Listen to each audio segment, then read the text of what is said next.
Oh my goodness. Hi, my name's Tom. This is tonight's episode of Live Stream of Consciousness. What is like? It's like a fucking rat crawled up there and just died. What's going on? Oh, hey, what's going on?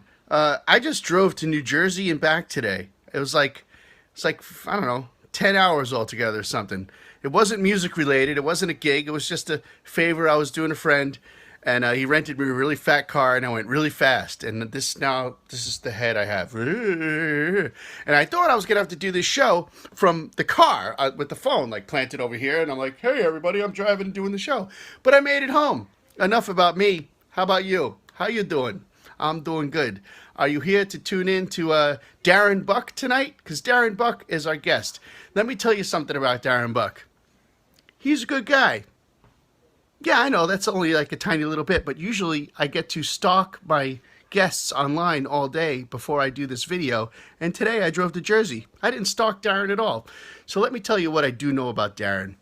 He's an amazing vocalist. What a singer. Hank Wonder is the name of the band he fronts, and he's just an incredible singer. I think he writes the songs too. He definitely writes the songs. He's come by the Lizard Lounge with his acoustic guitar and tried to play a little bit of guitar and sing, but he's primarily a singer. And like, man, that's more than enough because this dude can freaking sing. Hank Wonder, the band, features another lead guitar player and a fiddle player, and I think they've expanded since then. They played the Lizard Lounge for us, a WUMB show, not so long ago, back in the olden days of live music. Oh, what is this? I can't focus because of this hair. All right, I'm going to come over to the hat rack. What do we do? Let's see. I think I'll put on. It looks like I have like underwear on. This is a mask. I'll put on my John Elliott hat. I think I'll do that. Anyway, Darren Buck. He would come by. I'm talking about him like he's dead. He's over here on the screen waiting for me to shut up so I could just bring him to the show. He would come by the Toad late night and sit in and sing one song, and then I'd get off the stage later on, and people would go by like, "How come that guy isn't your singer?" Meanwhile, like I'm the singer. I'm like, "Oh, damn you, Darren Buck." And more importantly than anything, like I say about so many guests that I have, because I only like to have guests that I like. He's just a great fucking dude. He's a great guy. He's just a caring dude and supportive of the music scene. And I think he's a school teacher too, and a family man. But you know what? I can say I think this, I think that, I think that. Let's get to it, ladies and gentlemen. 3, 2, 1. Jump freeze. Darren Buck.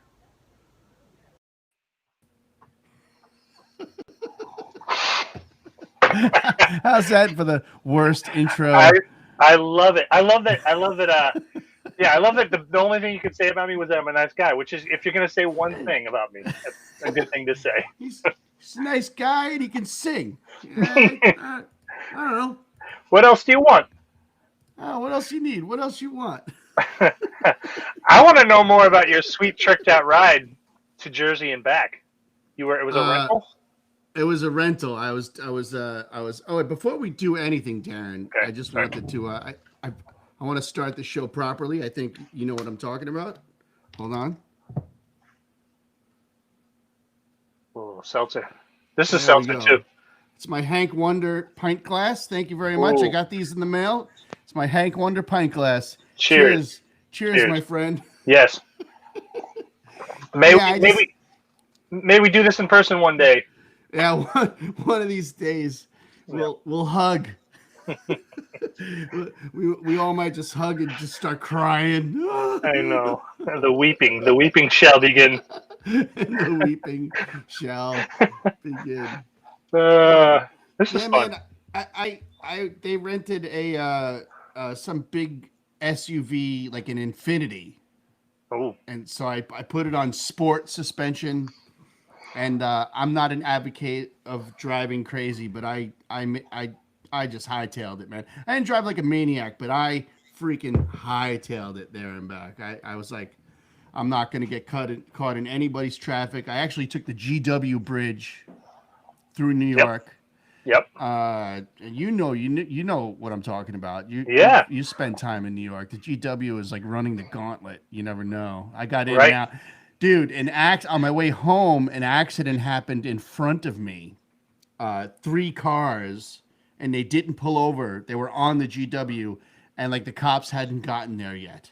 Oh, So imagine if I was even like 4 minutes behind that. I'd still fucking be there. yeah, yeah. We'd be doing this interview in the Bronx. Hey, Darren, on my phone. I gotta pee really bad, and it's good to see you. Ah! When we used to live in New York, and I remember there was like when you leave New York, it doesn't want you to go. There's traffic leaving, and when you come back to New York after a long weekend somewhere else, it doesn't want you to come back in. There's traffic then. New York is a harsh mistress Yep, that you yep, never get over, but you yep. never really get either. No, I miss it. I miss it. I do miss it. I Now, do did miss you it. live there as a kid, or did you live there as an adult? Like, what's your New York City? Because we're talking New York City. What's And your New Queen. York City Yep. experience? Yeah. So I moved there after I went to college upstate New York, and most people that went to Syracuse ended up in New York, in the city. It seemed. So we moved there, and I lived in Manhattan, Queens, Long Island City. I lived in Jersey for a while. So you probably blew right by the Route 4 Paramus Pizzeria Uno where I waited tables. Yeah, so I was there for 10 years. I really, all for music. I mean, to do a little bit of, design and illustration too, but really waiting tables, singing in bands, doing a little musical theater. Did you play New York City clubs? Yep. Yep. Where about? Wetlands. Yeah, yeah. I played Wetlands. Wetlands. It's gone Yeah, now. I know. It's I know. Yeah. So you played there with a band that you were in. I was in a band called Harsh Reality. It was led by a singer songwriter named Rick Purdy, who I still talk to these days. Yep. He's making music. He lives on the island, I think. Okay. And I was the younger guy in the band. I was a bass player, and I just like head planted firmly up my ass with a beer bottle sticking out of it, and I got a lot of experience in New York City clubs just thanks to that band. And then I started playing around with some other projects, and I was actually there in a cool time, like you say, Wetlands. I was friends with a woman named Sherry Cole who would do stuff for like Blues Traveler Oh yeah. Yeah. and Spin Doctors, but more so, she had done stuff for those bands, and now she was working with other underground bands, and she kind of Yep. took me under her wing a little bit and sort of was like, "This is how it goes, Tom," and I was too dumb to really latch on to that whole scene. I was in the scene a little bit, but I was like just young and partying and drinking, you know. But I got to Yeah. hang out in that whole scene. I got to meet those guys, you know. Well, they were, when I was in college, they were kind of the band that broke my senior year. Those two bands. So we knew they came out of Wetlands, so we made a beeline to try to get to play Wetlands. That was our thing, you know. So right now we've been in the same room at the same time dozens of times. We've Yeah. shared stages and you've sat in with my band and we've done the Lizard Lounge. Right now we're breaching territory. We might have been in the same club at the same time at some point. We're talking like early '90s. Yeah. Well, we would have been like 94 through 90, 90, Yeah, 96, maybe. That was kind of when we were that's yeah, right. that's right. Yeah, I started playing the city earlier than that, but that's about I moved to Boston '96. Yep. Okay. So anywhere up to there, I could have been in any New York City. Like remember the new music seminars? Yeah, I went to a couple of those. Yeah. Yeah, I same here. I went to a Yeah. bunch of them. We were I went to probably. two of them. Hmm. And what about College Music Journal, CMJ? That was a big one I too. never did the CMJ. No. Okay. Well, the other clubs too, like New Music Cafe or Uh huh. Lions Den. Well, Um, the Lions Den I remember vividly. Which one was the new music cafe? that was on the corner of West Houston and no, West Broadway and Houston, in this cool like mini Flatiron building. It was like a one of those buildings that Yeah. comes to a Yeah, corner. yeah, gotcha. Yeah, yeah, yeah. Yep. Yeah, that was a great club. Cafe Wa, I never played there, but I went to see shows there, and yeah, and now Kenny's Castaways was still there on Bleecker, right? on Bleecker. It's Yeah. not there anymore. No. Bitter End, obviously, I believe is still there. Yep. In the Wow, bottom. I want Yeah. that's crazy. We were probably in this. So do you remember the bar Nighting? Is it Night? Was it called Yeah, Nightingale? yeah. Nightingale, right?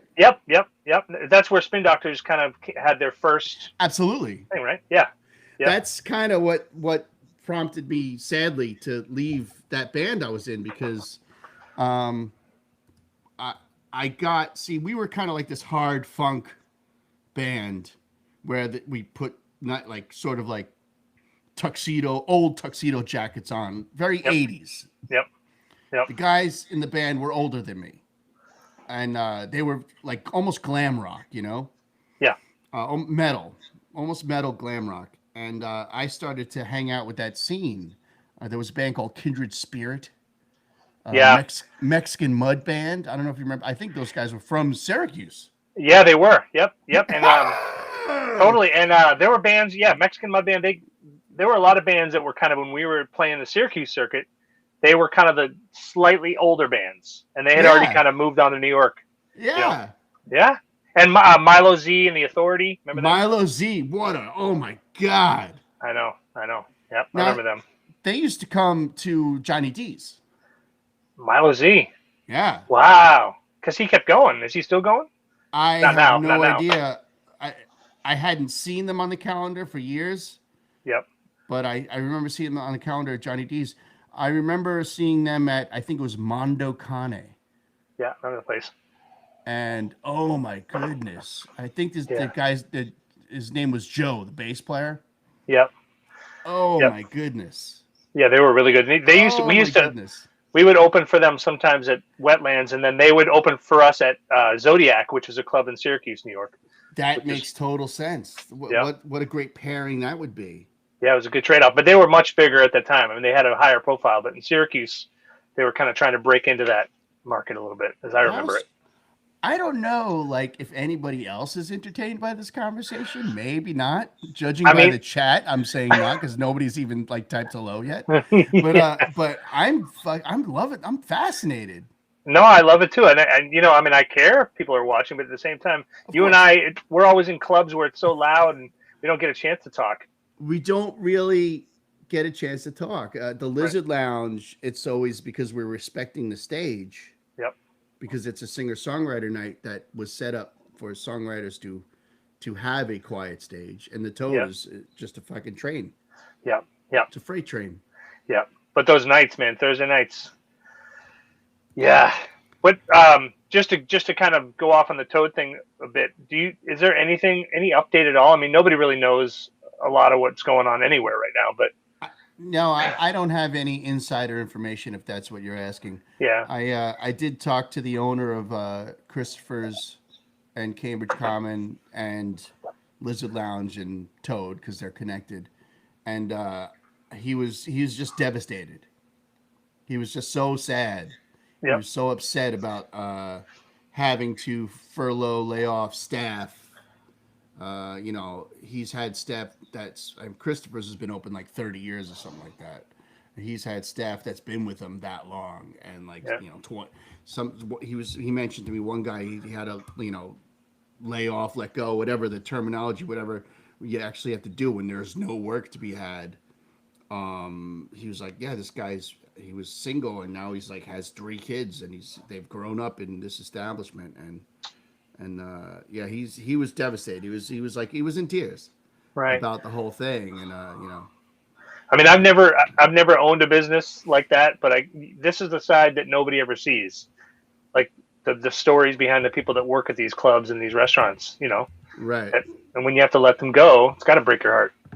My wife and I did go to the Cambridge Common yesterday just to get dinner and support the cause pretty much. Yep.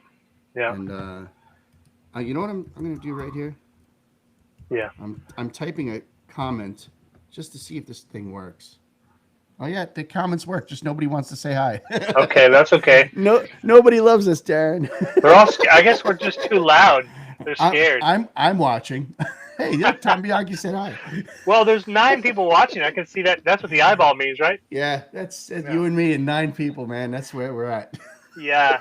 I don't care. We're talking to the universe here. I mean, just as a note, like about jobs, I'm so at this time just so blessed and fortunate to have a day job. Like Right. I can't. I don't know what I would do. I'd be a whole different person if I didn't have that. And I know all the people that I know that make music their living. I Yeah. think about you guys all the time, all the time. Do you mind if I ask you what you're doing? I'm a gigolo. Yeah. No, I know you work with graphic design a No, ton. I'm sorry. I am I'm an art teacher. I teach full Hey, time. when But you're a gigolo, it never dries up, man. boom. I no, I'm an art teacher by day. That's what I do. Right. Full time high school art teacher. Right. And so right now we're kind of hybrid. So I'm in 2 days a week, and I'm remote the other 2 days, and one day office I, hours. So I knew you were a school teacher, and I knew you were very well versed at graphic design. I don't think it was there in my memory that you were actually an art teacher at school. So what age group? high school, so freshman through senior, and Wow. I teach graphic design and silkscreen printing and AP art. But I also do a lot of freelance illustration and design too. So that's always been something I've done even as long as I was a singer. I've always Yeah. been an artist, drawer. I know what you. Hey, look, you did that for me. Check it out. There's your fine work. I love that project because I love taking something that somebody had already done and trying to like fit new type into it. Yeah, That was you fun. made this. You made this stuff work for me big time. Here's more of it, and stuff like that. I would love to hook you up on the live stream of consciousness thing too, just like something fun to some kind of lettering You'll thing. get tens of dollars out of me, man. I don't want any money. I don't want any money right now. I could do that during a study hall while I'm proctoring. I could just do it. What? How is it on the kids? What are the kids? How are they? Especially like something like silk screen printing. It's got to be hands on. It's not like something you just do on a Zoom call. Like how are they? How are they doing with all this stuff? Well, the good thing about that class is that class I only see them in person once a week. So Right. you can't really teach that. It's like teaching somebody how to swim, which is videos about swimming and no pool.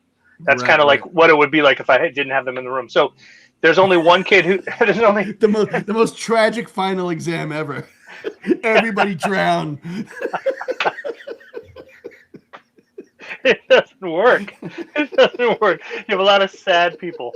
Yeah. No, Well, or swimming while silkscreen printing. That's hard. yeah, that's it. It's dye everywhere. Yeah.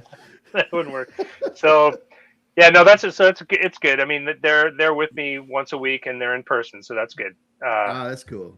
Yeah, so it's good to have a gig, you know. Yeah. So yeah, I don't know. It's I always kind of had that fantasy that I would be a touring musician and travel the country and be in a van and then maybe move up to the Sprinter and then move up to the bus. I never got that, and now it's like the people that have that, it's all kind of pulled out from under Yeah. them right now. So yeah, Yeah, it's funny where because it's I what do I have here for pictures? Oh, I have a picture queued up, but I was just okay. looking through your pictures. I usually get to a chance to spend a lot of my Monday looking for pictures of my up and coming guest and just gathering some information. I just quickly scanned through some of your pictures on the interwebs, and I saw like you to me. I know you're a teacher and I know you're a family guy, but you to me have this youthful energy that I don't associate with somebody who is an adult. Yeah, Okay. like I talk about New York. It's like a different lifetime. We might be the same age. Like what year did you graduate high school or college or whatever? Well, I was 90 high Let, school. let's go with high school because I didn't go to college. Like, Okay, yeah. 90. So I graduated high school '88. So we are very Okay. close in age. Yep. You have this energy where I kind of don't believe that. I just think like I'm an older guy.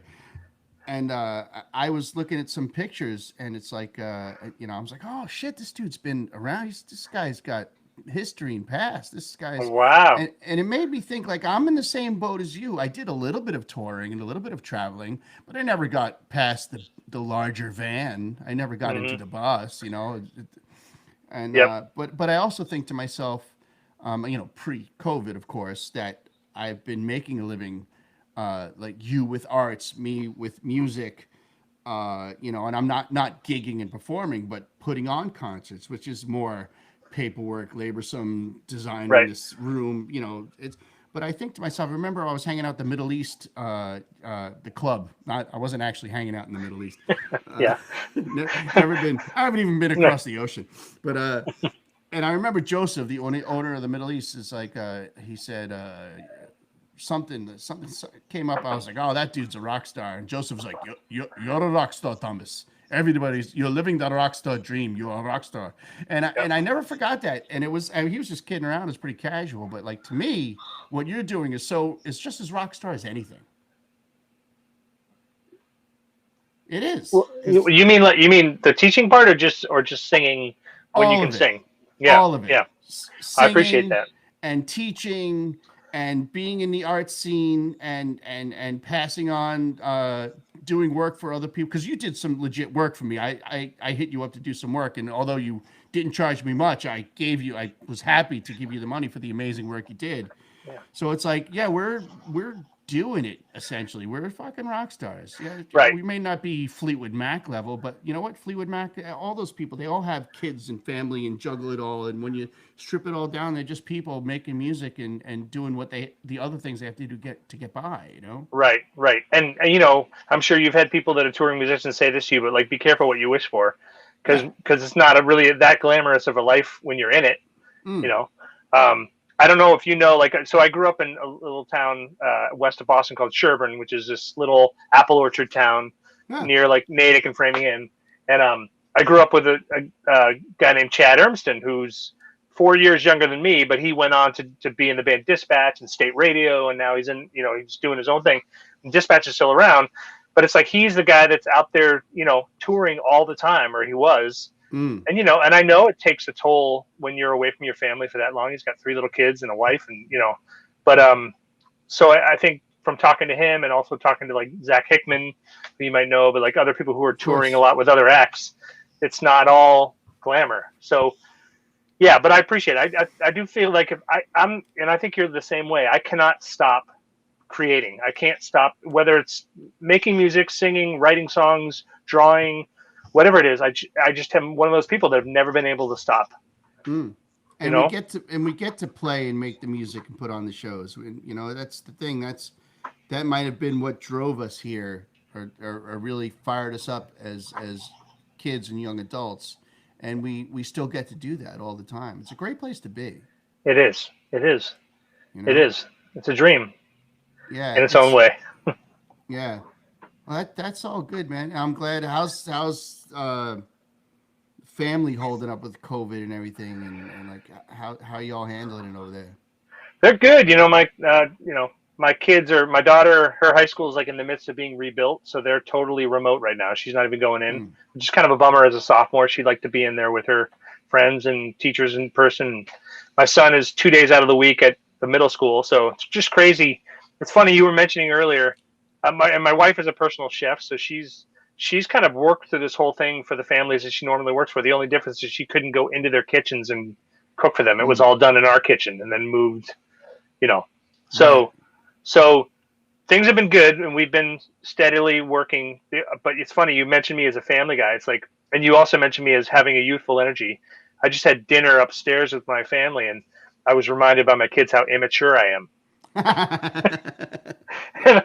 And I am. There's part of me that has never got older. I never Yeah. got. It's arrested development, I guess. Yeah. Yep. To my detriment Are you a are sometimes. you a are you a dad joke guy? Yeah, I mean, well, according to them, everything I say is a dad joke. Stupid, Yeah. Yeah. you know. Yeah. That's you're I my son is 18, so he's out of high school. It only gets worse. All that admiration they used to have is going to go away for a few years. Right, but I'm told it does come back slowly.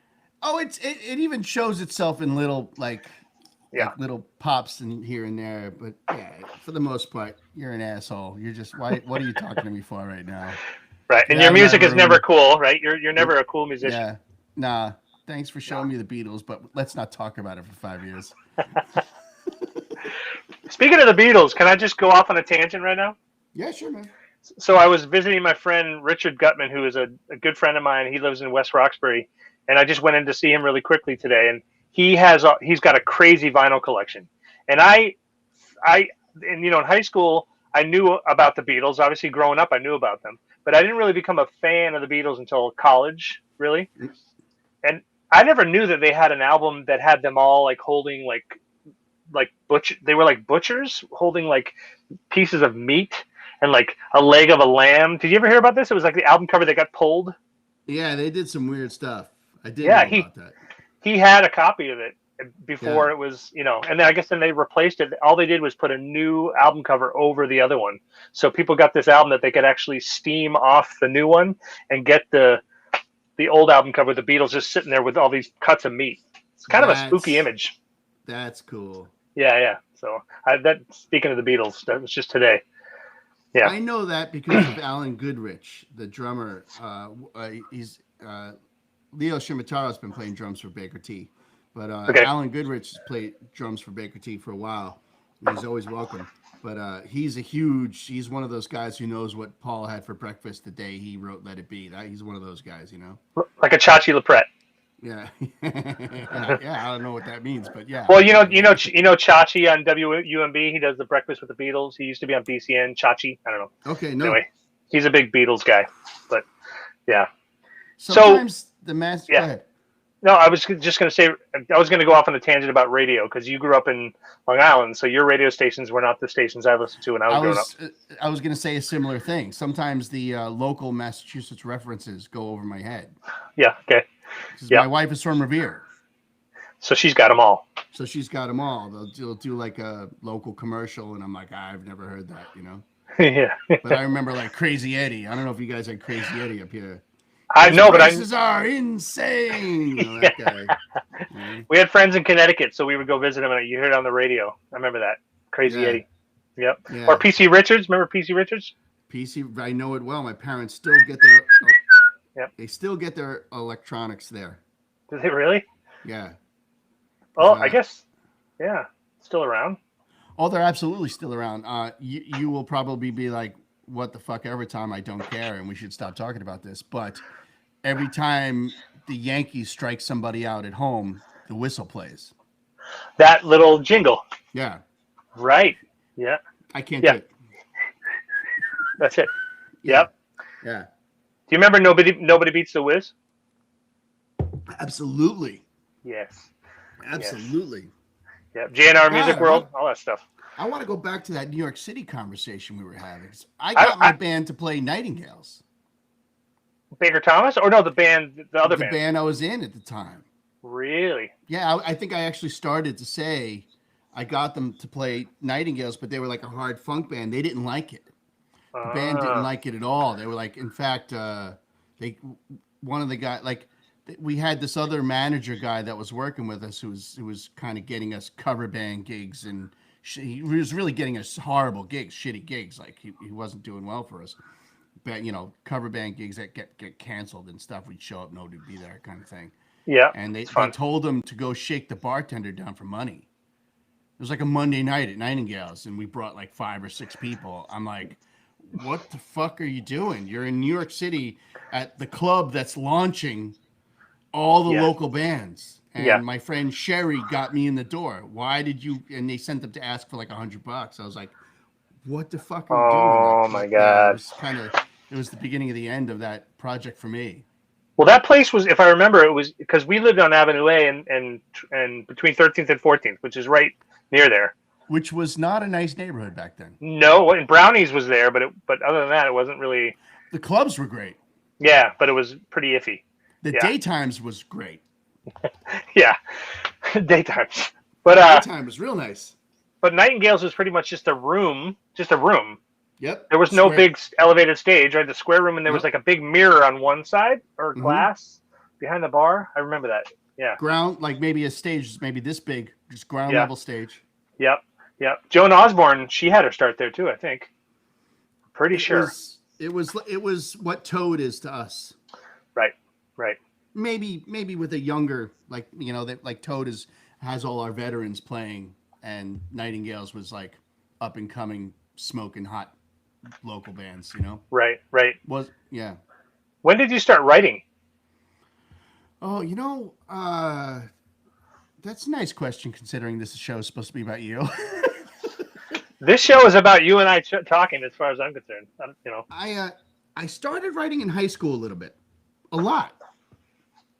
And I started writing. I have a good friend. I'm still friends with him, Michael Ward Bergman. He lives in New Orleans, Yep. world class accordion player, and he had a 4-track. And he was nice enough to let me. He was a world class player in high school.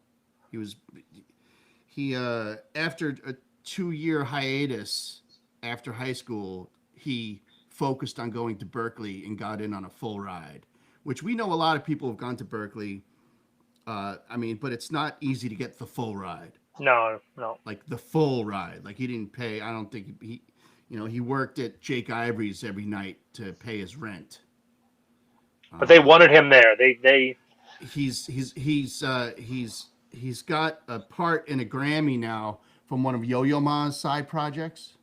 Like, Yo-Yo Ma does all these side projects with different kinds of world Like music. the Silk Road Ensemble and all that stuff. Yeah, and Yo-Yo Ma will learn different instruments. So Mike helped him to learn accordion.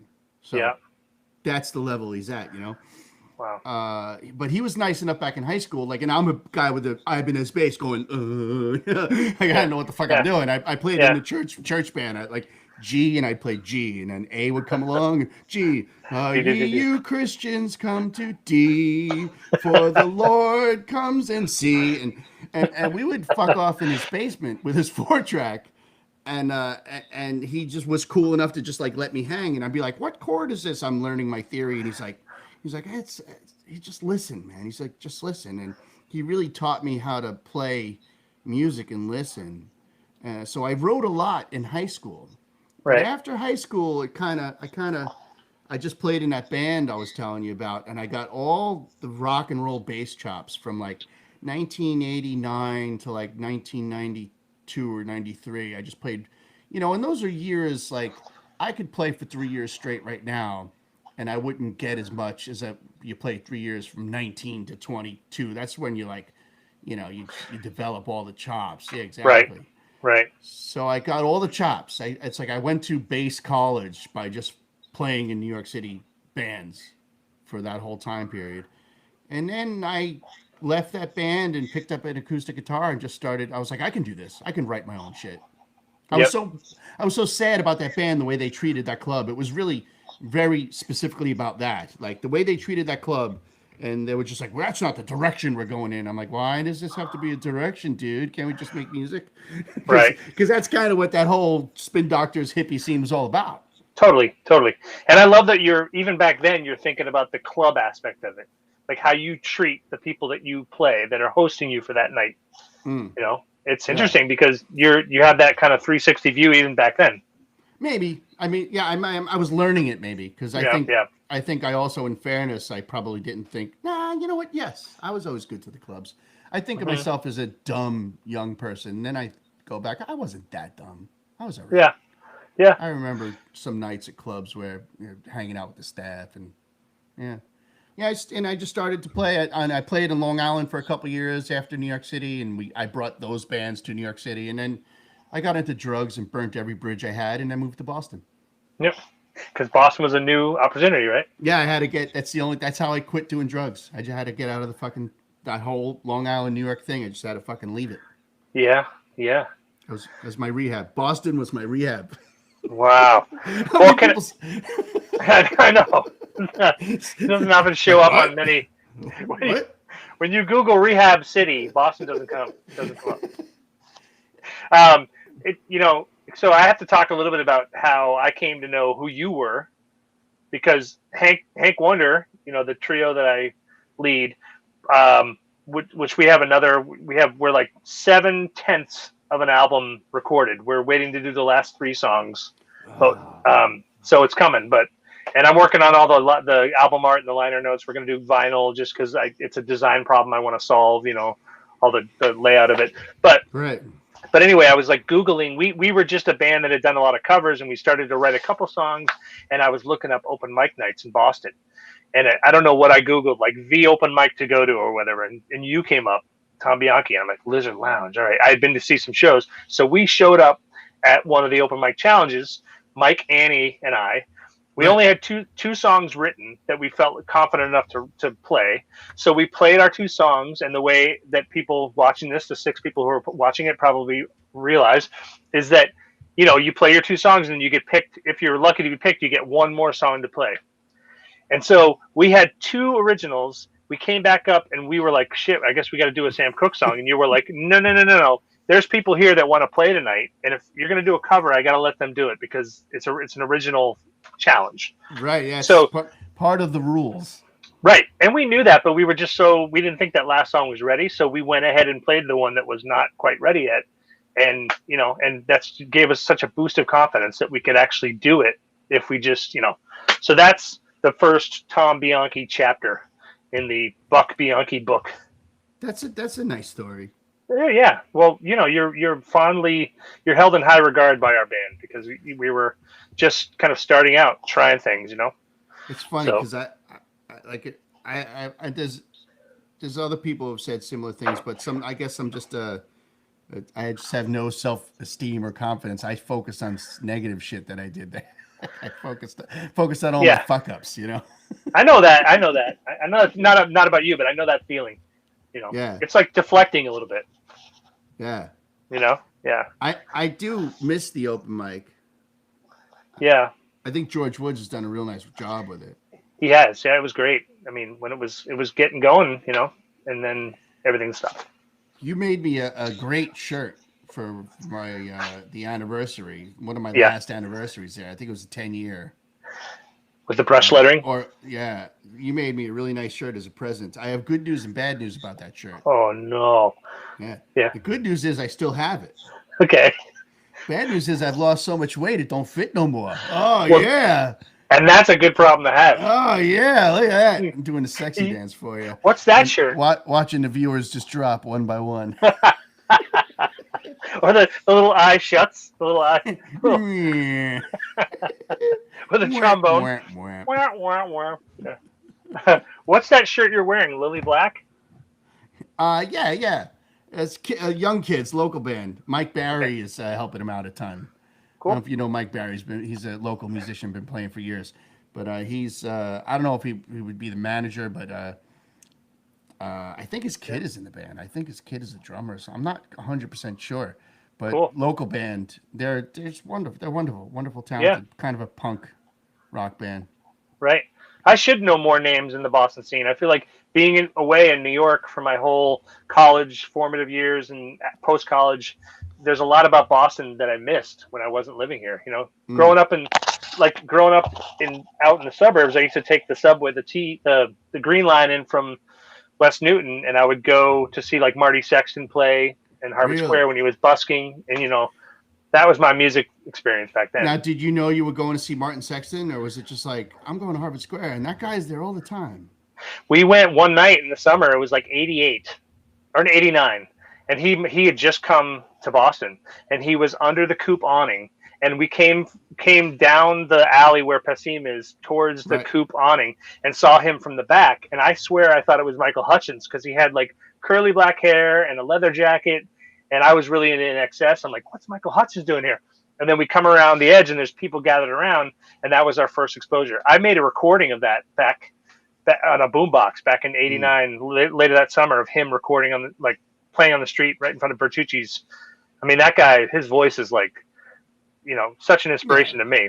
Yeah, he's And guitar playing. He's got that voice that's that unmistakable live. His live performance. I mean, his records are great, but people go to see him live because it's just. Yeah, I I know. He don't just know, come you could in. have the voice of Martin Sexton, Aretha, and God combined, and it's still the recording isn't as good as actually experiencing it. You know what I'm saying? I agree with you. I think, although he has some good recordings, I do think the live experience is what I take with me. Yeah. From him. He's just so solid, and he's a nice dude. I mean, I kept in touch with him he was from Syracuse, so he would come back and play at Syracuse and play in New York. Just one quick story is that the night that he got signed to Atlantic, I was at, you remember that place that was next to CBGB's? It was like the gallery. Oh, of course, yeah. Yeah. So Pizza my place. wife, yeah, and my wife Claudia and I went to see him play that night. He was playing just a regular show. We didn't know it was anything different, and we're sitting there at the gallery there. at the gallery. Yeah. Yeah. Okay. And as in the periphery, I see this older man with two other people kind of ushering him in. This guy's got a cane, really well dressed, and I look closer. It was Ahmet Erdogan, Atlantic Records founder. And I went to the bathroom, and Marty was at he was at the bubbler between the two bathrooms, getting water or whatever. I'm like, Marty, and I was so stupid. I don't know why I did this. I'm like, you know who's out there? And I mean, he got signed by Atlantic, but I'm sure it didn't faze him because Marty had been playing on the street like you busts, Yeah. Yeah, nothing. That's the good thing the street teaches you. It's just nothing phases you. Yeah, I never did it, but I wish I had. No, not too late. Never too late. No. Yeah, don't do it, man. Not so much. Think of it as like the last ditch, like the last desperation, the last plan of desperation. Okay. I'm very grateful for the years I played in the subway, but I ain't looking to go back. Yeah. Well, you must know Lisa Bastoni too, right? Of course, yeah. Right. Because she busked for a while too, right? I don't know where it is. I have I'm in her book. Oh, you are? Yeah. Wow. One of the first books she made that's like it's the story of her going underground. Oh, and she illustrated it, right? She illustrated it, yeah. Yeah. She's awesome. Yeah, I'm the busker in her book. Oh, okay. I wish cool. I wish I knew where it was. Yeah. Oh well. I'm gonna turn around 8 more times. And I'm still not gonna find it, but that's okay. I did the layout for her last album, the album design, How We Want to Live. Yeah. Which is a cool album with Sean Staples. I'm a huge Lisa Bastoni fan. She's if you want to really know what it's like to experience the subway thing, listen to her song "Gather Round." Okay, I will. It's gather round, just like you would imagine. I'm calling all good people to gather round as the hook in the chorus, and she's singing to the public, and it's basically my boss put me down, so I quit my job, and now I'm playing in the subway, and some of the lyrics, the money is kind of dirty, but only in the literal way. Right. Because it's the most honest dollar you'll ever make. It's like no one bought a ticket. No one expected to hear music. You touched somebody and they decided, oh, this is the exchange. Thank you for that moment. Right. It's the most honest dollar an artist can really ever make. Yeah. Yeah. We were lucky to have her sing with us. She sang, we played at the Paradise, and we opened for somebody, and for Chad Stokes, my buddy, and she sang with us. She sang backup with Sean Staples on mandolin, and it was just she just knows how to blend so beautifully. Mm-hmm. Her voice, she's just a good soul. This is not going to sound like a compliment, but she is a crippling songwriter. It's like it's like say you're in a gunfight, right? Yeah. Yeah. and you bring your song and you draw, but you don't shoot because you don't know what she's doing, and you get closer and you get closer and you get closer, and like, what's this gunfight songwriter doing? And all of a sudden you're really close and she goes blows a 4-foot hole in your chest, and you're like, oh, it was in the barrel the whole time. Yeah, she cuts right to it, and she's an artist. She's a visual artist and a poet and a singer, and I hope she's watching, Lisa. We'll maybe not. We'll text her and be like, hey, Lisa, we said nice things about you. She's like, yeah, whatever. Yeah. No, So I love her. she's the sweetest. So take me through the songwriting process for Hank Wonder. Well, I didn't really. One thing I regret about my years in New York and my years pretty much from when I was 16, when I got a guitar, until when I was 40, is that I never really touched a guitar. So I was writing lyrics for other bands I was in, but I hit 40 years old and I said, you know what, I got to learn how to play guitar serviceably so that I can at least play chords underneath, So up ideas. until then, you would be they would throw arrangements out and you'd sing and you'd write some lyrics and sing. Yeah, or I had a little tape recorder where I'd like walk down the streets of New York and I'd have melody ideas, and then I'd And, give them to the keyboardist or the guitarist, sure. you know, and that's how The Michael Jackson method.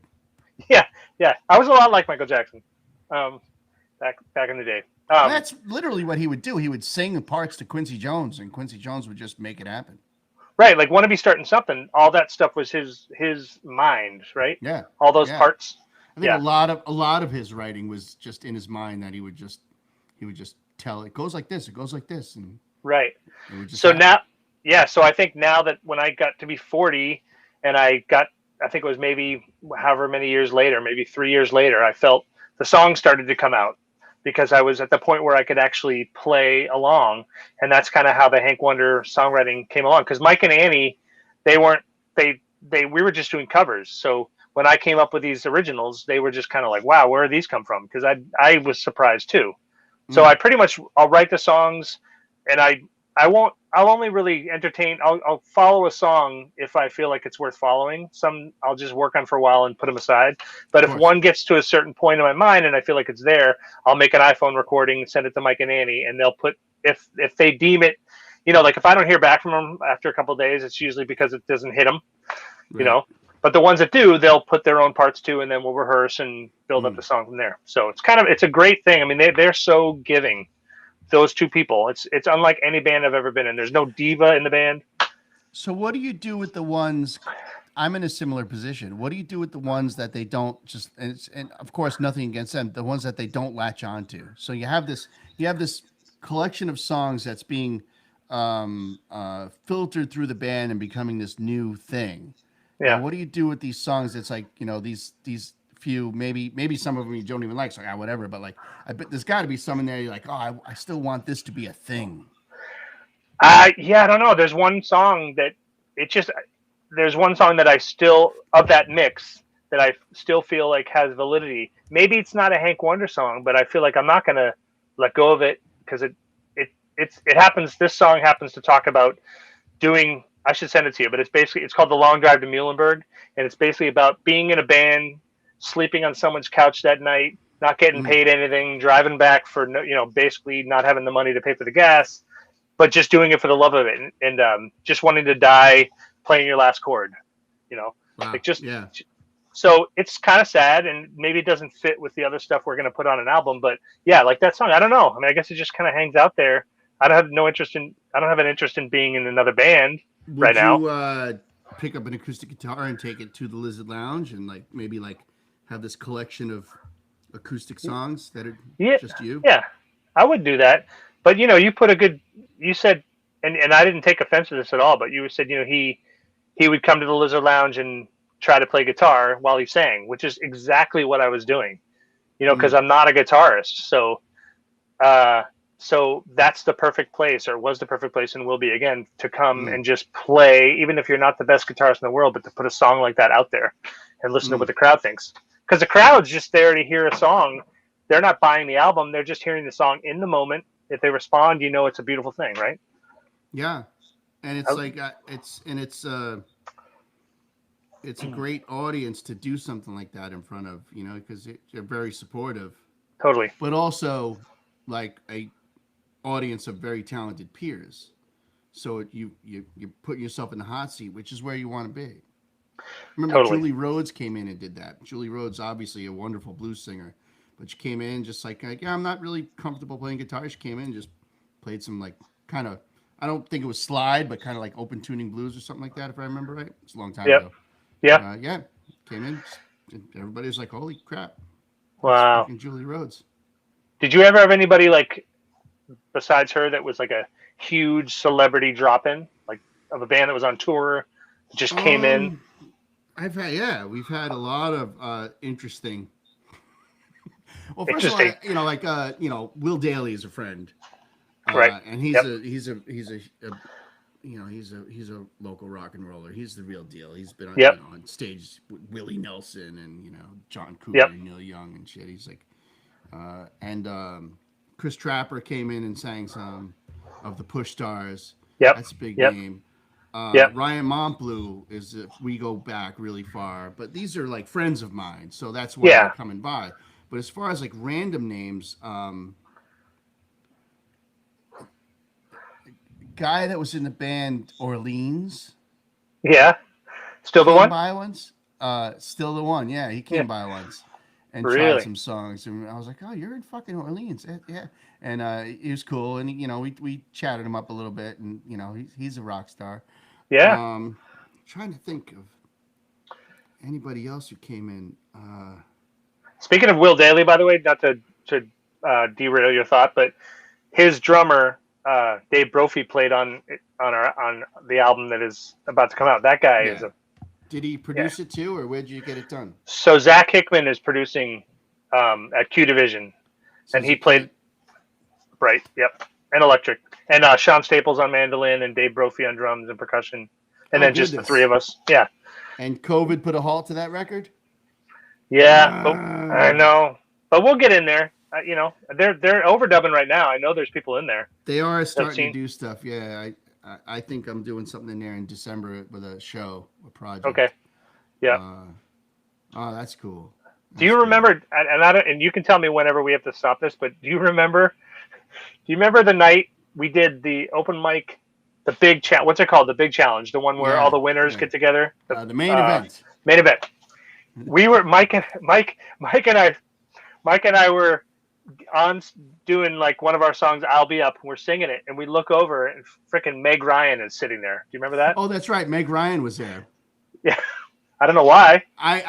That's one of those moments where I was so hammered that night. You were. I was so drunk that night, I went over and said hi, and I don't know if she thinks I was cool or just a fucking creep, but she was like hiding in the corner. She did not want attention, but she was She there. was. Yeah. Yeah, Right. but she was there. I did say hi.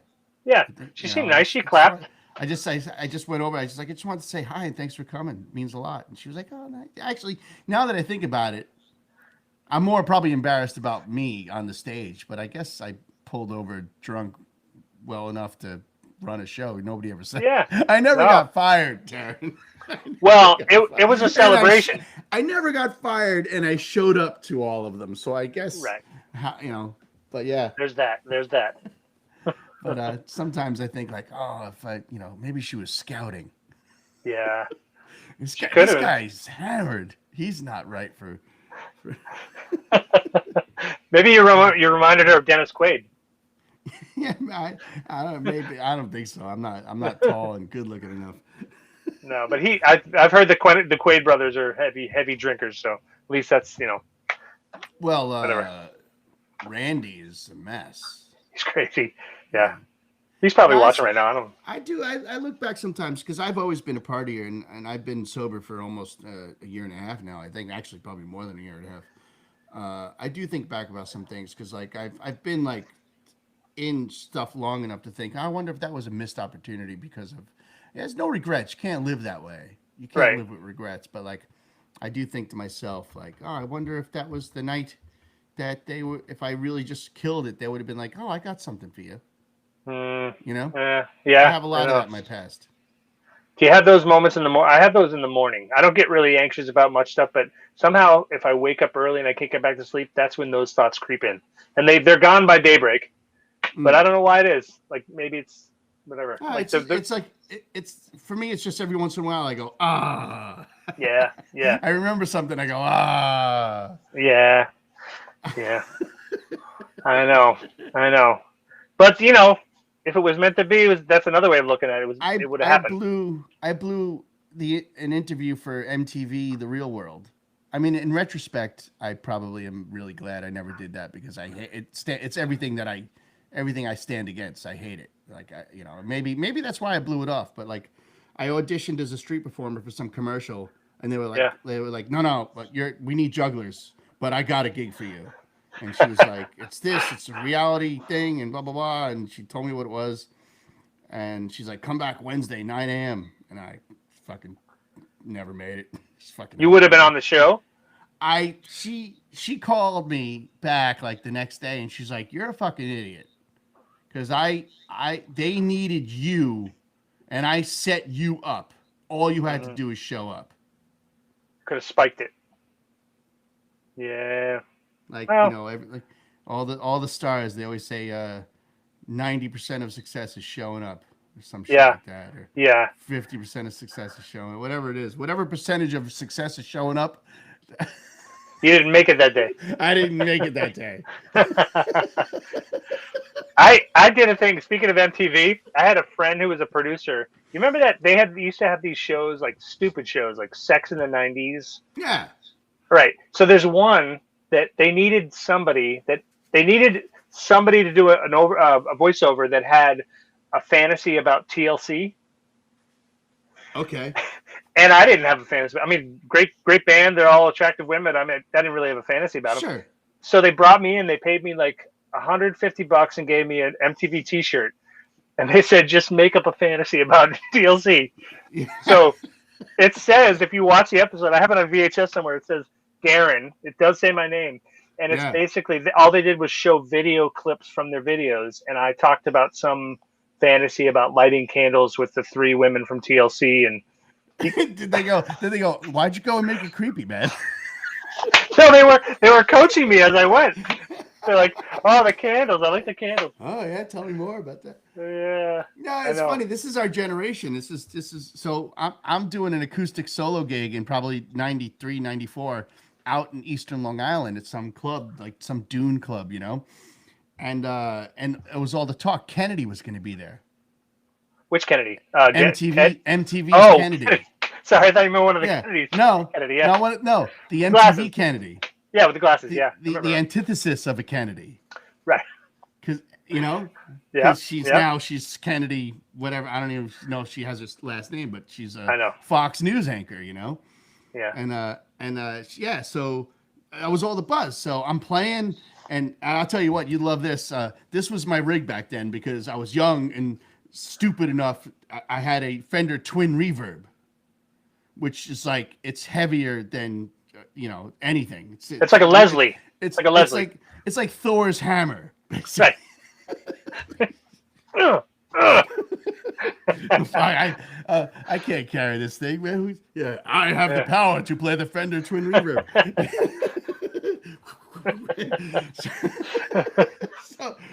So I'm playing. It's 2 channels. So I'm putting my vocal with a transformer through the reverb channel. I'm playing acoustic guitar through the other channel, and that's my PA.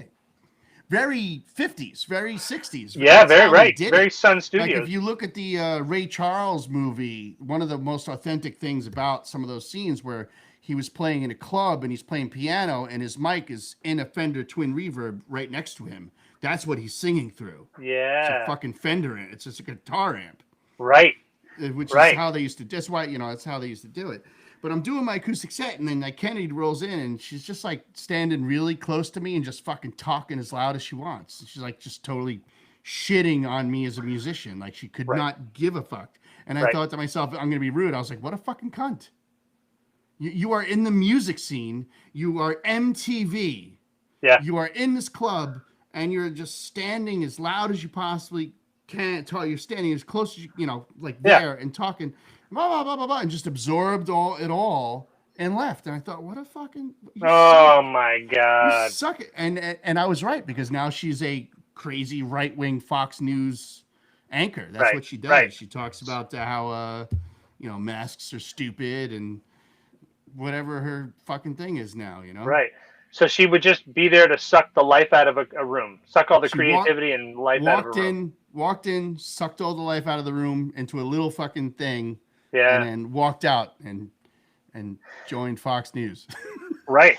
What did she care what she left you with? I mean, by the time she was gone, your room had been, I know. Richard Loder was ashamed. Richard Loder was like, oh.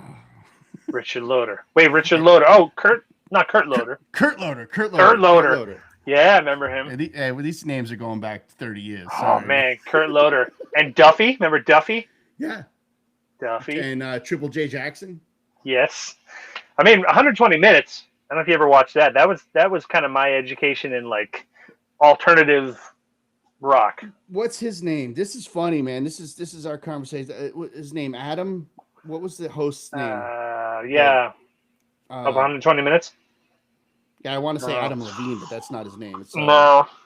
We could Google it. We have the power. But well, speaking, yeah. We slipped him a T-shirt at a new music seminar, and he wore it on the show. Did you really? Yeah. Wow. Yeah. So he was wearing the outer. What's it called? Outer. He was wearing our band was Harsh Reality. Harsh Reality. So he was wearing that shirt on an episode. Yeah. That's pretty awesome. Yeah, I remember. Back then you couldn't. Nothing was digital. I remember we did a VHS tape and we took a picture of the screen. You know what I'm saying? Yeah. It's funny. I've been going through my cassettes because I'm actually the room I'm in right now is all my CDs. I still have I saw the milk crates back there. Yeah. So I also have some cassettes, but I found this cassette recording of my band Professor Spoon, which is the band that I came to New York with back in the day. And it was us. We had just been played on Radio 1 in Britain. And this guy, Richard Easter, was the host of this show called Unsigned Band on Radio 1. And he called us in the middle of the night and left a message on our old school answering machine. And I recorded it. And I found it in the middle of all these other cassettes during COVID. I'm like, man, I have to digitize that because that is for me, it was such a thrill at the time to think that somebody was listening to our music overseas or like here, somebody seeing your band's logo on MTV. It's like, it was such a thrill. It really was. It's not like, I mean, today it's with Facebook and I remember, Danielle, my wife, Danielle is a huge comedy fan. Yeah. And she tweets stuff and one-liners. She's funny. She's great at it. And every once in a while, like Gary Shandling, before he passed away, retweeted something she did. And she was like, oh my God. Hey, check this out. This guy. Oh, that guy. Yeah. I remember him. See the 120 minutes in the back? And that's our T-shirt. Harsh That's Reality. your T-shirt? Whoa. Yeah, that's our T-shirt. Did he talk about the band at all, or he just wore the shirt? I don't remember. Yeah. I think it was Rick, who's the singer. I used to call him Slick Rick because he was the singer in the band, and he was the guy. He was the network guy. He was the guy who got us all the gigs. He was the singer, a great songwriter, great singer, very much like a David Byrne kind of voice or Brian Ferry kind of voice, regal and royal, deep. Great band, really great band over the years, but yeah, it's funny. Like back then, if something happened like that, if you got on the radio or you couldn't even make a CD. You had cassette tapes. I know. But if you got some notoriety, it was like, oh my God, you had to send press kits. Like, I'm going to the post office to send my press kit to the wetlands and call back on Tuesdays between 1 and 4. Right. And Chris Zahn was the guy, the booker at Wetlands. When he returned our phone call, I thought I had died and gone to heaven. Yeah. Chris Zahn, man. And they had that Volkswagen bus inside of Wetlands. Remember that? Where they sold the merch out of? Absolutely. And downstairs was all the room. I mean, there were all these lounges, people just doing all kinds of stuff in those lounges. It was pretty awesome. That club it was such a cool thing to be on a legendary stage, like the place that a lot of people had come through. When way back when the new music seminar was a thing, again, Slick Rick got me in to the seminar. Like we were, we would volunteer, stuff bags, do work, whatever. Yeah. And one of the things was just stand at the door of a club and check badges, just count badges. Because, it's just like, when the new music seminar is in town, they take over all the clubs. And if you have a new music seminar badge, you're welcome to go in and out of all the clubs. Yeah. And I did Wetlands. And what's his name? The Corey, the singer. Oh, Glover. Corey Glover stopped in. Just a blue. He just had a blue sweat pants on, just cut up. And Right. just came in to hang, and then I guess the next night they did an unannounced show at CB's with their new record, and Right. and he was He- nice, and he was nice, fucking nice guy, just hanging out, just kind of stealing the spotlight. yeah. Everybody's I, like, Corey, how you doing? I saw his band. He had a band called Fallen Angels. It was after Living Color had their big hit. I think Living Color was still around, but he had this thing called Fallen Angels. It might have been a musical that he was in or something, but because he was an actor too, and they did a whole reading at Wetlands one night. So Mm. cool. I love. I mean, I loved his voice growing up. I also loved. Talked about Mellencamp. I love John Cougar. Like I was a big Me John too. Cougar guy. NXS and U2 and I don't know all those bands. Just they don't go away in my heart. They're still there. You know. It's interesting. I guess we're Gen X, right? That's what we Yeah. are. Yeah. Like or Gen Gen X. Y or Gen Z, whatever. I like. Um, Interesting because like we're there for a lot of the classic rock revival, but we're also there for a lot of the '90s rock, even '80s rock, '70s, late '70s. Like, like some of my first favorite bands were like Joe Jackson and the Yeah. Oh, Pretenders Elvis Costello. Elvis Costello for Yep. sure. Yep. And then the Police are bigger, Yep. and even the early days of U2, Yep. all that stuff. Like we're right there for it, but also like I went through my a little bit younger, you go through your Led Zeppelin phase, you go through your Who phase, you go through all the classic rock band phases, and like Yep. Stevie Wonder. I know you're a huge Stevie Wonder fan. Big fan. Yep. It's a really interesting generation of music because you really kind of it's funny. I remember some of the classic rock guys like people would judge them. They were like, "Oh, you're too old. Why are you still playing?" Now it's like the ones It that are does. still alive are hotter than ever. AC/DC has an album coming out. Yeah. You know. Um, you know who else I love? What band I loved growing up was Bad Company. Oh Like yeah, man. Paul Rogers. His voice Paul was like Rogers. butter. Yep. I know a lot of great. And just going back to Living Color, the one song I remember in college, I would listen to it on repeat over and over and over again, was "Solace of You." Do you remember that song? I do. It was on Times Up, I think, and it was just a Yeah, really beautiful song I do. with like a I really love their African rhythm. ballads. Yeah. I love them. Yep. I love Broken Hearts. I think it is. Yeah. Is that on this? I Maybe think on the it's on first one. the earlier one. Yeah. Yeah. Yeah. Yeah. That Yeah. album was Yeah. Great great. great band, man. I know. I know. I know. Fishbone. Yeah. All my Fishbone? C. Say Fishbone? Yeah. Fishbone. Yeah. Yeah. Yeah. Oh my God. Ma and Pa. That song Yeah. is awesome. I I, love that I song. I was at CB's once when they were there. Really? I was gonna say when you were talking about CB's before, I have CB's stories and uh most of them. Well, no, I have one. Like I got my bass, right? Yeah. My jazz bass. In fact, hey, I queued this one up. Look at us. Yeah. Look at us. What is that? Is that a Yes shirt you have on? It looks like a No, it's just a frog. Harley Davidson. It's a Oh, Harley Davidson shirt. I But love that. It's like like I'm preaching. Like that's the bass I'm talking about. You're preaching. yeah. You're crushing a sit-in a Toad over there. And sadly, I looked at the date of that picture. It's from February of this year. Oh, right before. Right before. Oh my God. I know. So CBs. You were talking about CBs. Yeah, that bass I got. No regrets, obviously, because I have that bass now, which I got in 1990, I think. But Yep. I had a 1969 Fender Precision bass. That's P bass. P bass, and this is like maybe 89, maybe 88, maybe 89 is just before I actually moved into the city and lived there for a while. Yeah. And we piled in the car with a bunch of my Long Island friends, and so late 80s, early 90s, even mid 90s, New York City is synonymous with crack. Yep. Crack epidemic was fucking terrible. And being a dumb suburban kid, we parked on Bond Street right next to CB's. What was CB's on Bond, or was it on Bleecker? It was on Bowery, I think, right? Bowery. Bowery. Yeah. Yeah, Well, yeah. I think Bond Street was the one right next to it. Yeah. and Yep.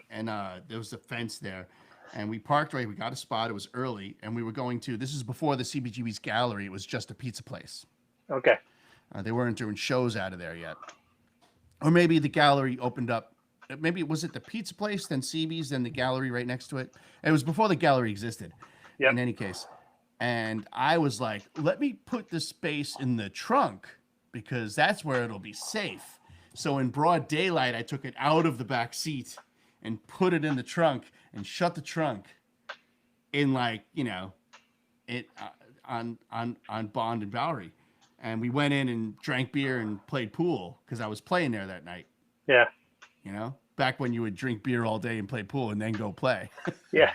Because you're 20 and you had indestructible. Totally. And I went out to get my bass and it was fucking gone. So was the window was cracked? The window was broken? Yeah. Gone. Jacket gone. Bass gone.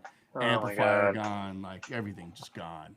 I mean, so my wife Claudia lived in the same apartment for 10 years on Avenue A, and I lived in Jersey and in Queens and whatever, and eventually settled in with her when we got married. But I used to I'd play at the Wetlands or wherever we were playing, and then I'd park my car on one of those side streets, like 13th Street between A and First or whatever. And all my stuff was in the back of the Jeep. Like I used to wear all these hats. Like I've always loved hats, but I had these like crazy hats, and I had all my microphones, everything. And sure enough, the next morning, everything's broken, all the stuff stolen. Yeah. And those days in New York too, it was like gunshots at night. There were helicopters always going above. Yeah.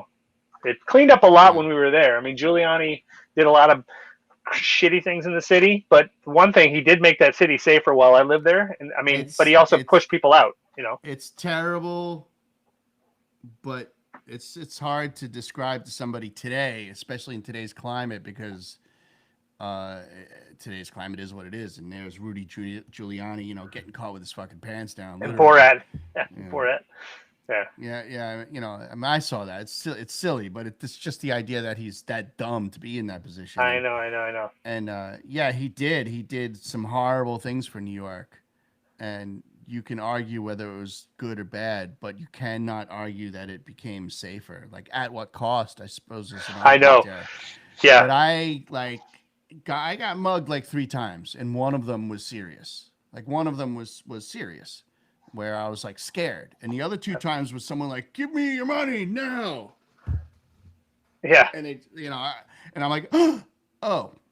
Yeah, you're not going to do it. Just push the guy over. The people were so fucking strung out. I remember that there was the chain guy. There was he would got chains in the middle of 96th and Broadway, and just say he'd come every couple of weeks, and they'd just be like just mowing people down with this big chain, and these cops trying to yeah. Like, I mean, crack was such an epidemic. It was fucking terrible. I mean, I know. And these conversations get dark because like these are the things that led to the '94 crime bill, which is obviously horrible, and it set black people back in this fucking country generations. And I'm not defending it at all, but I am pointing out at the same time there was fucking crackheads in the middle of 96 and Broadway, just fucking swinging chains. I mean, it was like fucking Escape from New York. It was crazy, right? Yeah. And that's great because it's funny because I often think this, and I have nobody to talk with about this because you were there, I was there. It was not fucking safe. Right. Right, and to see how much it changed over the time we were there, because by the time we were done, it was all like white college kids being loud on the street, keeping us up all night because they were at these clubs, which was like completely different. So all the people that were actually had been born and raised in that neighborhood were forced out. So all the diversity that we actually loved when we moved in was starting to dwindle, just because people are buying up all the real estate. That's the fear in any town. That's what's has in Somerville. It's like I left Somerville. I was in Somerville for years, but I suppose I was part of the problem too. I went into Somerville as a musician and made it cool. Right. Bold. I made it cool, Bianchi Street.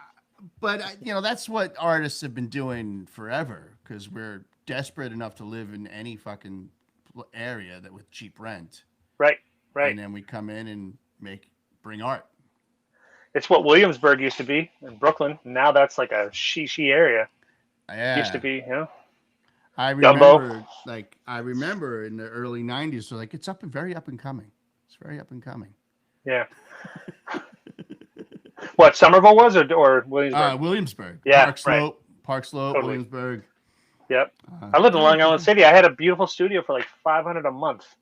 Now you oh, couldn't get that, because it was what it was. But it's funny, like one more thing about CDs, because like this, I was in another band that you'll never find anything on the internet about them, but they were called Seismic. It's really glary, sorry, but the band was called Seismic, and this is a shrink wrapped CD, cool. and it was kind of like a radio rock band. Like the guy that played keyboards as guest was like Matchbox 20's keyboardist, and it was an attempt.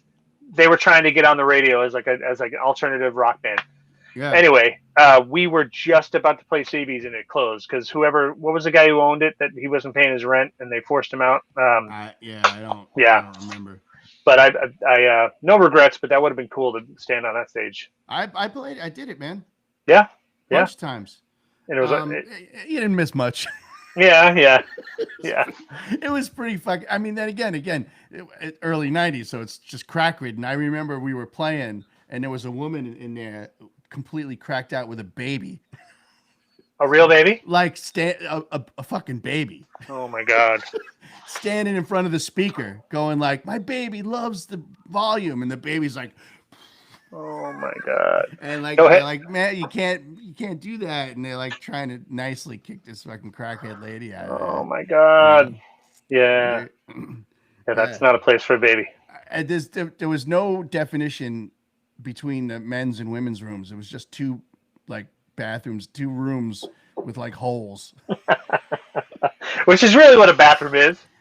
So one night we're playing there, and there's this band from LA there, and fucking Lenny Kravitz and his crew comes in. Right now, Lenny Kravitz is in the middle of the second record where they're wearing like pants that look like paneling, the brown stripes, the Yeah. long, and they're Yeah. all like 6 foot tall and emaciated Right. with feathers. It's like the whole band, he comes in, the whole crew, and he sits down. He's playing, and my sister was there that night. So I think my dad was there too. My sister was there, and my sister was in the pisser, and Lenny Kravitz walks in. Walks right into the same pisser. Oh my god.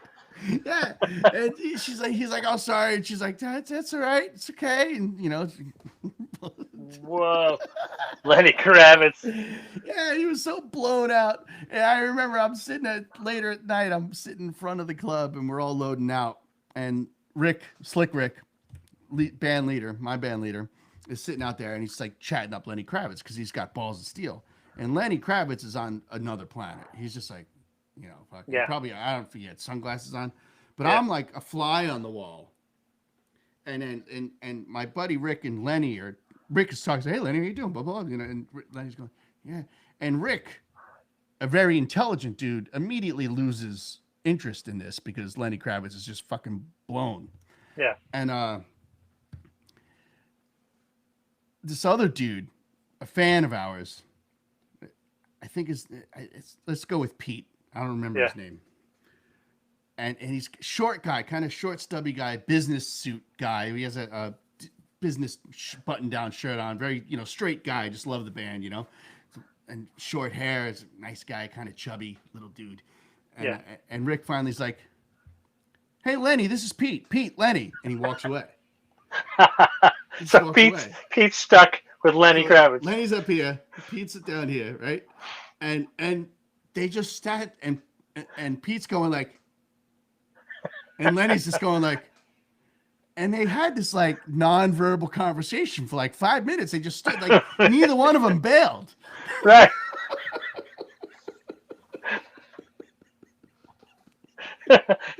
Well, Lenny's out of his mind. Yeah. Dude is just sitting there like, man. Was Pete yapping in his ear? No, he's just going like, Yeah.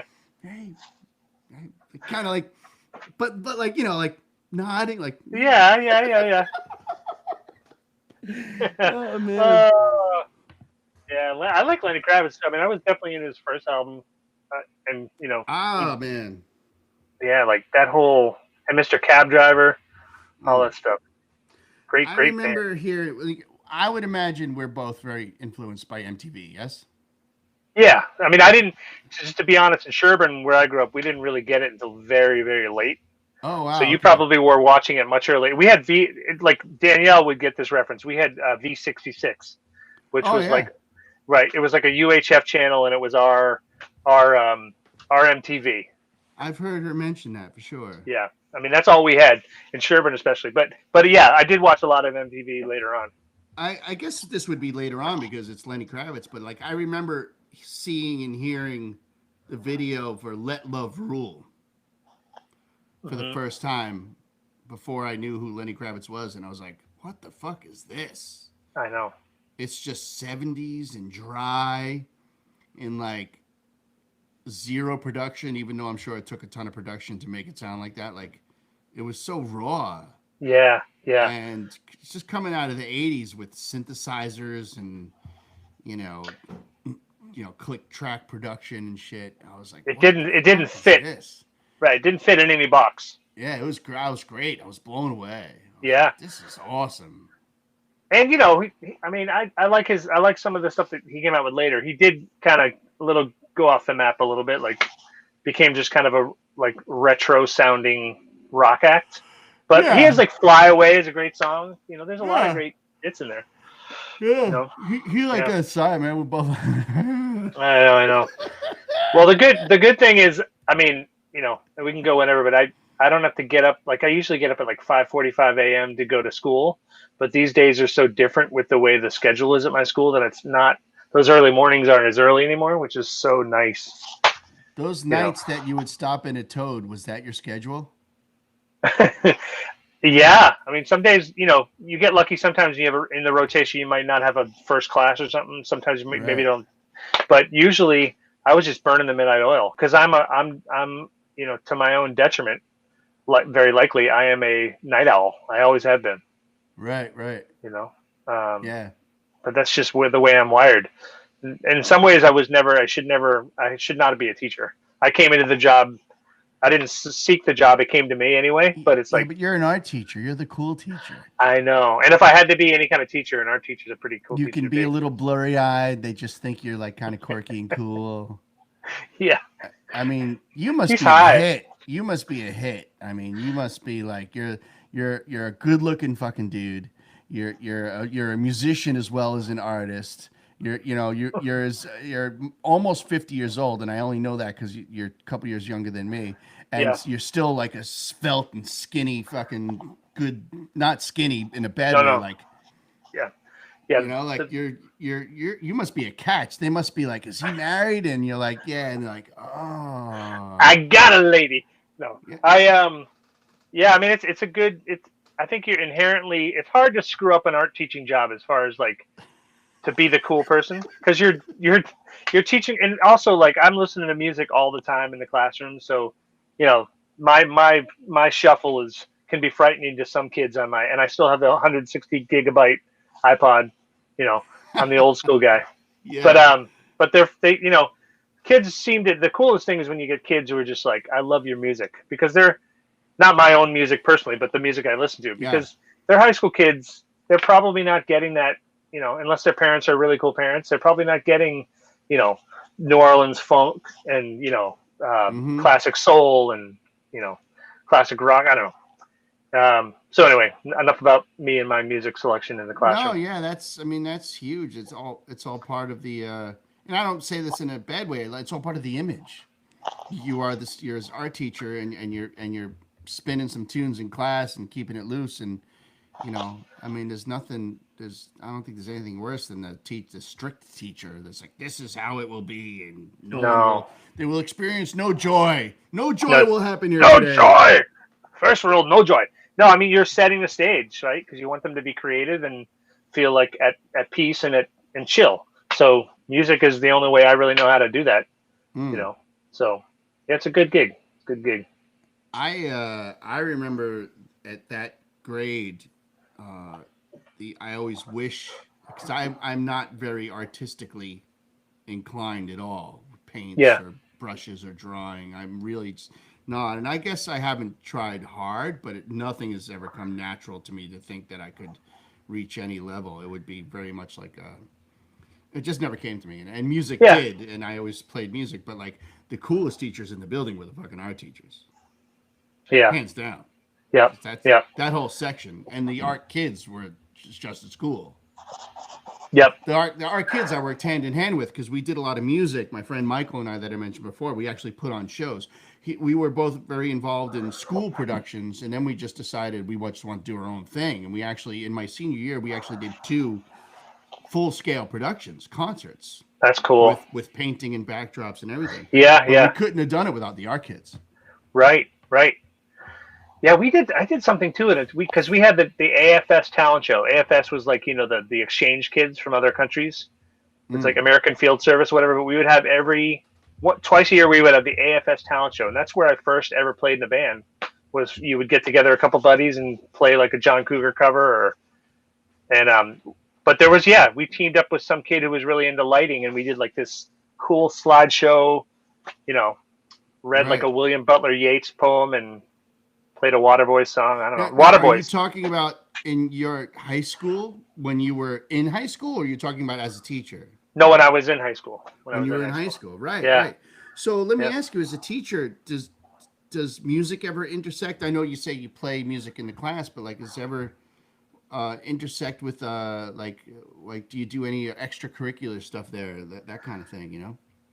Yeah, we did some. Well, so most recently, I showed my AP art kids like my album art that I'm working on for Hank Wonder's next album, and showed them like in development, like what I'm working on, and asked their opinion about it. And that's probably the most recent thing. But I have done.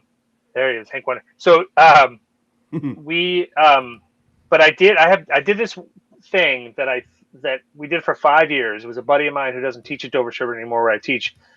But we did this thing called Soulgrams, where we delivered Valentine messages as 2 troubadours. He played guitar and I sang.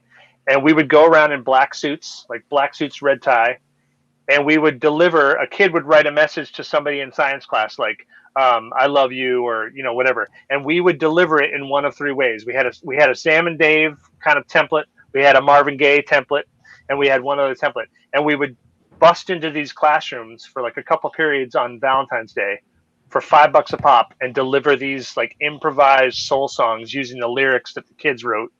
And Mm. we gave all our money to the Otis Redding Foundation, which is down in Macon, Georgia. So You say I, yeah, so like Valentine's Day? Is this? I got a picture of that. It's a true yeah. story, right? No, oh my God, where'd you find that picture? That's not it. This is Okay, part of my new series. What's going on here? yeah, that's. You want to know what that is? Do you want to know? Yeah, man. Okay, This is my new series. I'm gonna go through pictures of every guest, find one that's on the outrageous side of things. I And can't. I so, mean, what's right. going on here, Darren? I was in a musical called Narcissus and Echo at the Players Theater in Soho, and I was playing Cupid, like a Brooklyn Cupid. So I was like, Really, yeah, I got this vibe, like doing like a Brooklyn thing, but dude? I was dressed like that with a Brooklyn accent, and that was You like have one of the my, yeah. you have the guns for it. I mean, back then, I guess I could pull that off. Look at I that. actually, yeah, I'm gonna go in there tomorrow to class like that. The art teacher can get away with anything. Yeah, go ahead, virtually. Just do that and be like, "Oh, no, sorry, I was."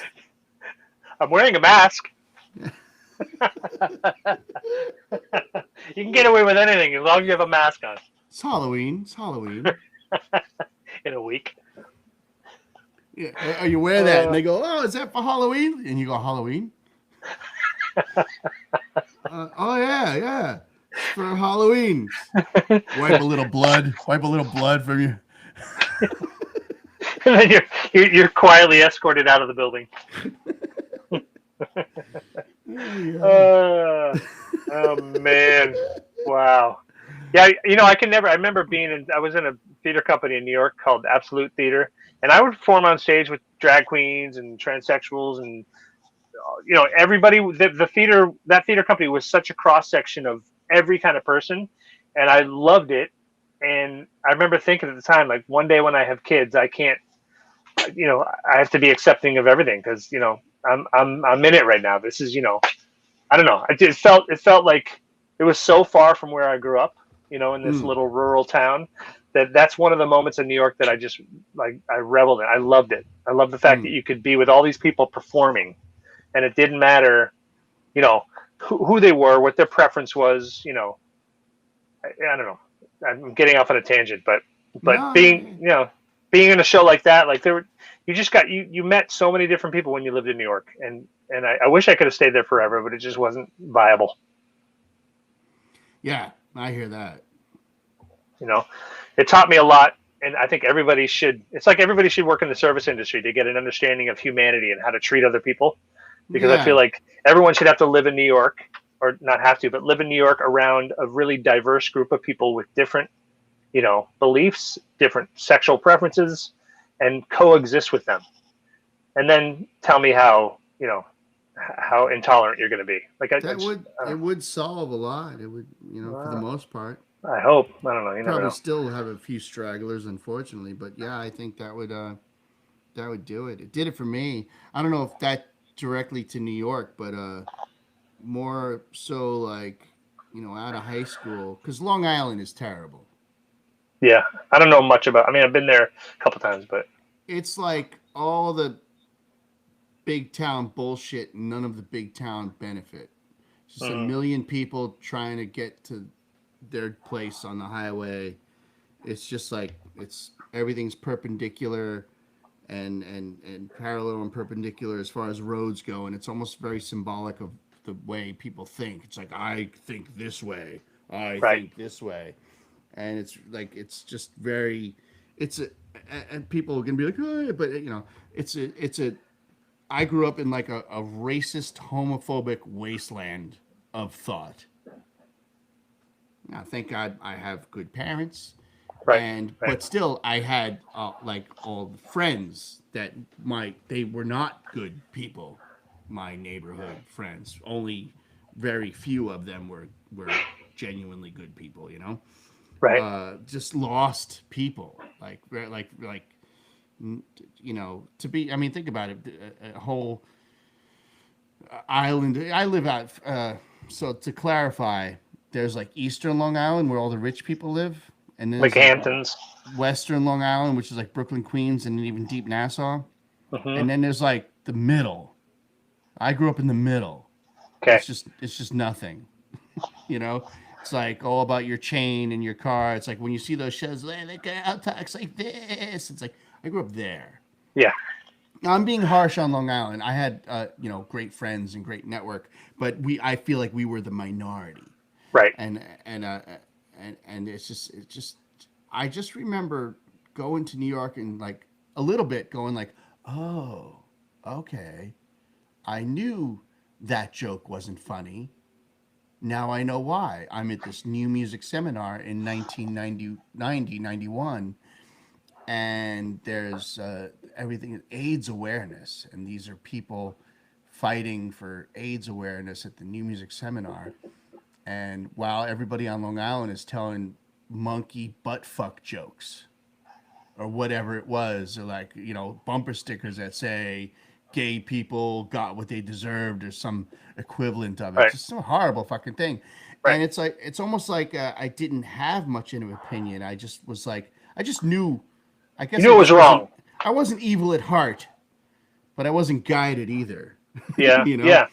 And I just remember, and then moving to Boston was a big difference. That was a big eye opener, because what what what you get in Boston is I was still kind of, even though I was in New York City, I was kind of insular. I'm babbling. I'm sorry, Darren. No. No. I was still kind of insular because I still had mom and dad's house to drive home to if I wanted to. So I go in the city, even the times I was living there and paying rent here and there, or just basically shacking up with a girl because I was Yeah. young. That's what I did.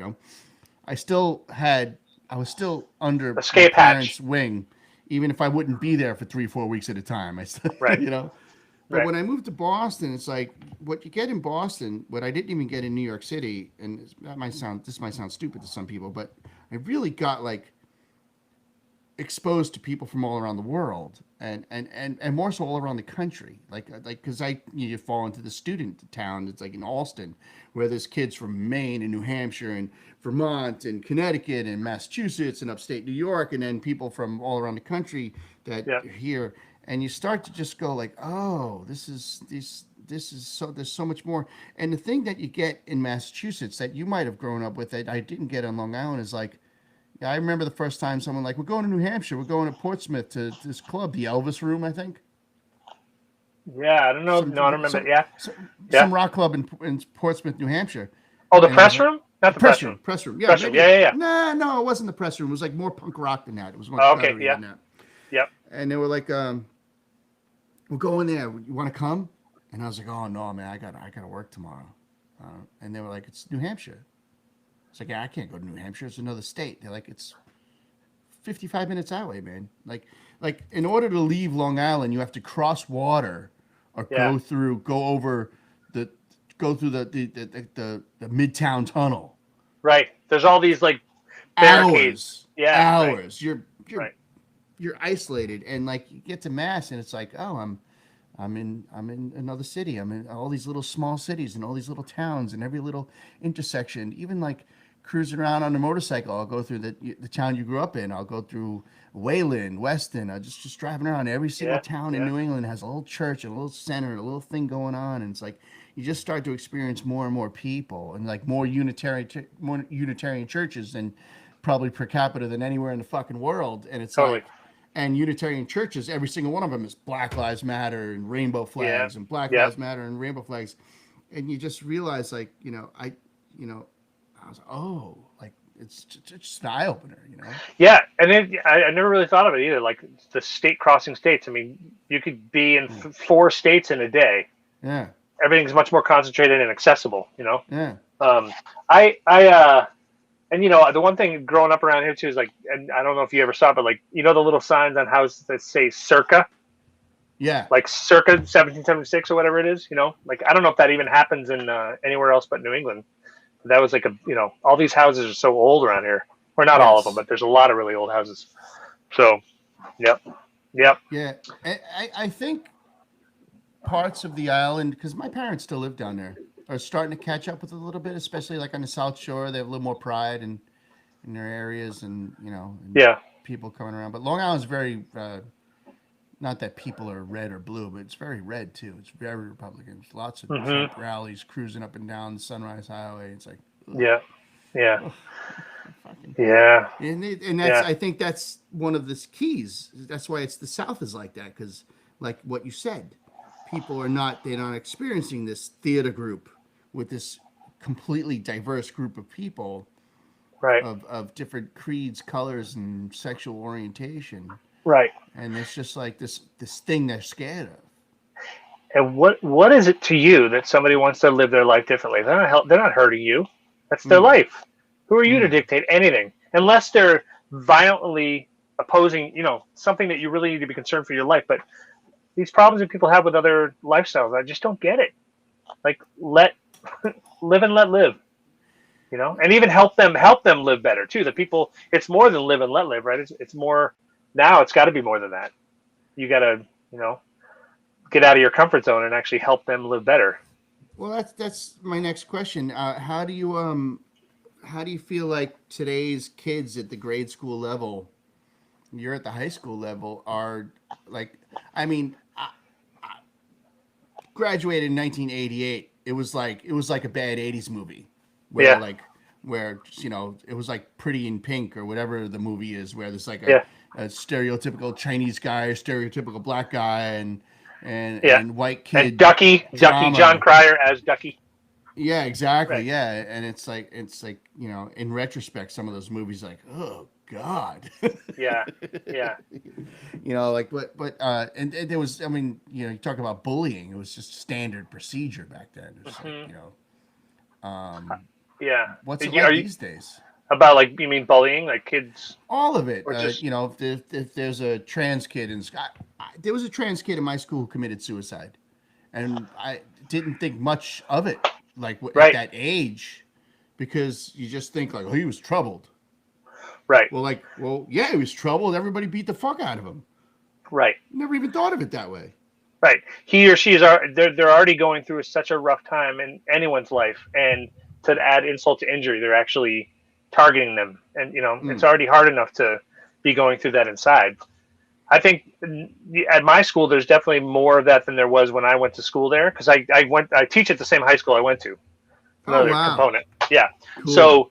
So I have a perspective on the school that a lot of other teachers don't have, but there's definitely kids that are transitioning, and their pronouns are they or them, and some of them are referred to by their parents as their male or female name, Mm. but in class they're referred to as their preferred name.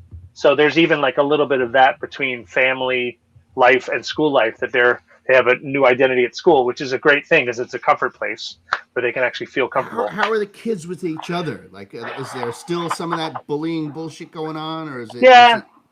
but I mean, a lot of it goes on out of our view anyway. There's a lot of social media stuff that happens that I would never know Right. about. And I think that, there was a couple of years ago, there was some graffiti and things that were written in bathrooms that were really offensive, and they were definitely pushing buttons. And we had a whole assembly with Yeah. the whole student body to talk about these messages that were being written on the walls. And there were some really, really brave kids who got up there and were sitting on stage like a big long table, like a panel, and some very open, emotional, tearful remarks made by kids who were who are transitioning, or, and basically saying, stop it.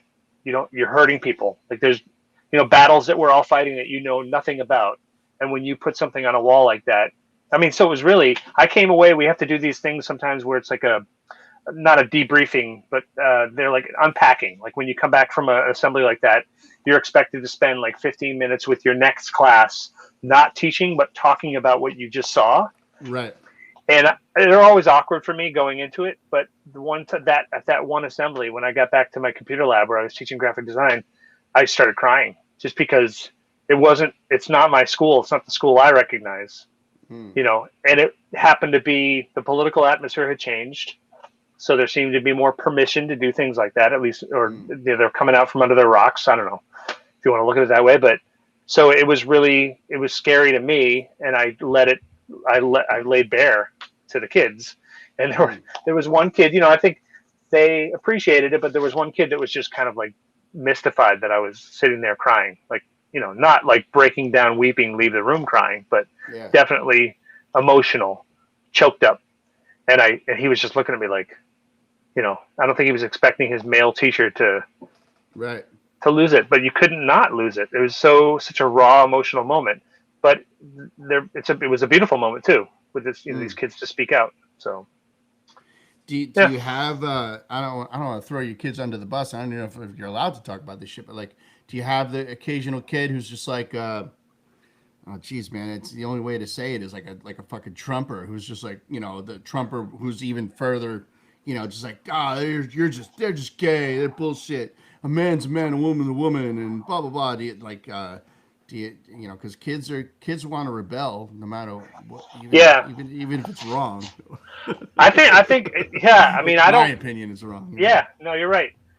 I think I haven't really witnessed it in my class so much, but some of the other classes, like government, or the civics classes, or like English, where they're writing a lot more expressively, they might Right. have those discussions. I know there are kids that aren't afraid to talk about it, but I don't know, when they're in school. It's almost like when they're in school, they're not going to be that brash about it, but they have no problem doing it when it's Right.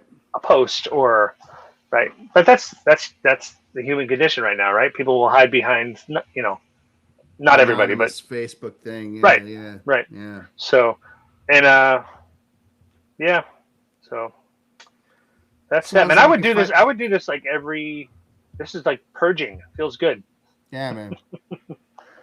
you know. That's why I started this thing. It's a Because great thing. you get these moments with friends and artists, acquaintances, uh, and all of a sudden you're not getting that.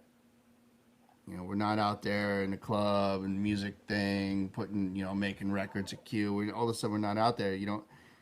So this is, I feel like there's just void of exchanging ideas with peers that I'm sorely missing more than the music itself. Mm-hmm. Like, this is going to sound weird, but I just started to miss playing music at Toad. I like what I missed the whole time immediately was the camaraderie with my friends in the band. Mm-hmm. Making music is almost secondary. Yeah. I miss the unspoken language of like, being in the green room in between songs and in between sets and just talking to Matt or Eric or Caitlin and just goofing off or something. And then someone else walks in and you're like, what are you talking about? And you say some shit that's just fucking hilarious because you were talking about something different. And just unspoken things that happen where, like, you see somebody come in and you're like, cool, fucking, they're here. And now I feel like it's a night. Okay, that's every time Timmy walks in the door, it's like, okay, cool, Yeah. And you got Rachel working the bar and Matt working the bar, right? Yeah, and Rachel, like, you know what I miss musically? Not playing a song. I miss the interaction of the first song of the night at Toad. Because usually it's not like, okay, now can you please shut the radio off? Or it's not Rachel going, would you like me to shut the radio off? The background music before the band starts to play. It's usually like this, like, I see Rachel glancing up, and I'll not look at her because I know if I look at her, she's gonna be looking for the switch. Yeah, and she knows, and she just might even turn the music up a little louder and fucking rock out, and something will happen, and I'll just blah blah, and noodle, and then I just out of the side, I can feel her looking at me, and I look at her, and I'm like, just like, so fucking subtle, just a little, yeah, and she's like, just here, I'm in the picture, she's like, turns it down just a little, real slow, and we start goofing. And what I like to do on many nights is like not just come out of the gate blaring a song, just kind of slow. Like, I know what song I'm going to play. I'm going to play that song that's in A.